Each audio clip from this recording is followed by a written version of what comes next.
বাঁচবে না সারিন্দার সেই বিখ্যাত হরবোলা সুর, সারিন্দায় বাঁচবে না কোনো পশু পাখির ডাক। হরবোলা সুরের জাদুকর তথা পদ্মশ্রী মঙ্গলাকান্ত রায় নিজ বাসভবনেই শুক্রবার গভীর রাতে শেষ নিঃশ্বাস ত্যাগ করলেন। আবারও উত্তরের নক্ষত্রপর্তন। মৃত্যুকালে তার বয়স হয়েছিল 104 বছর। তার এই প্রয়াণে শোকাহত শিল্পী মহল। ময়নাগুড়ি ব্লকের আমবাড়ি গ্রাম পঞ্চায়েতের ধাওলাগুড়ি গ্রামে এদিন শেষ নিঃশ্বাস ত্যাগ করেন তিনি। পরিবার সূত্রে জানা গিয়েছে, মাসখানেক ধরেই শারীরিকভাবে অসুস্থ হয়ে পড়েন পদ্মশ্রীর মঙ্গলাকান্ত রায়। তার চিকিৎসার জন্য হাসপাতালে নিয়ে গেলে তৈরি হয় মেডিকেল বোর্ড, কিন্তু চিকিৎসক জানিয়েছেন তার গলায় টিউমার জাতীয় কিছু হয়েছিল, যার ফলে কিছুটা সুস্থ হতে বাড়িতে ফিরিয়ে আনা হয় তাকে। বাড়িতেই চলছিল তার চিকিৎসা, কিন্তু গত এক সপ্তাহ থেকে একেবারেই খাওয়া দাওয়া ছেড়ে দিয়েছিলেন তিনি। অবশেষে শুক্রবার রাত 1:30 নাগাদ শেষ নিঃশ্বাস ত্যাগ করেন পদ্মশ্রী প্রাপ্ত মঙ্গলাকান্ত রায়। মৃত্যুকালে বাড়িতে রেখে গেলেন তার স্ত্রী, 3 ছেলে, ছেলের বউ, নাতি এবং নাতনি। তার এই প্রয়াণে একদিকে যেমন শোকাহত তার পরিবার, তেমনি শোকাহত উত্তরের শিল্পী মহল।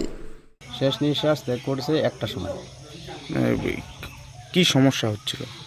সমস্যা বলতে বয়স হয়েছে, বয়স হওয়ার পরে একটা গলার টিউমার হয়েছে। টিউমার হওয়ার পরে এই হসপিটাল থেকে নিয়ে আসার পরে এখন মোটামুটি 15-16 দিন বাড়িতে ছিল, ভালো হয়ে তো আজকে শেষ নিঃশ্বাস ত্যাগ করেছে।